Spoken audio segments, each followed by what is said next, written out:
সবাইকে বলতে সবাই একটু কমেন্ট করেন ভাই। মূলা কেজি কত? মূলার কথা বলতে পারি না।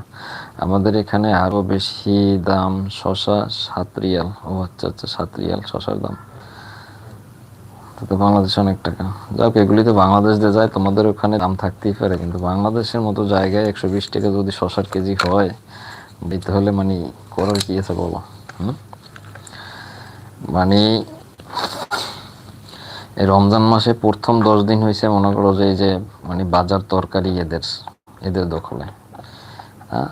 আর মাঝখানে 10 দিন হয়েছে কাপড় টাপড় যারা বিক্রি করে এদের দখলে।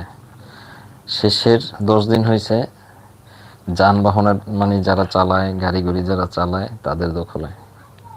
আমরা বাংলাদেশ মানে প্রত্যেকটা জায়গায় সিন্ডিকেটের মধ্যে থাকি। বাংলাদেশের লোকজন প্রত্যেকটা জায়গায় সিন্ডিকেটে থাকে, অথচ বহির্বিশ্বে রমজান মাস আসলে পরে যেটার দাম থাকে 2 টাকা, ওটাও মানে অটোমেটিকলি 2 টাকার নিচে নেমে যায়। আর আমার বাংলাদেশে যেটার দাম থাকে 40 টাকা, ওইটা মানে এক লাফে হয়ে যায় 120 টাকা, 30 টাকা, মানে ডাবল ডাবল তারও ডাবল।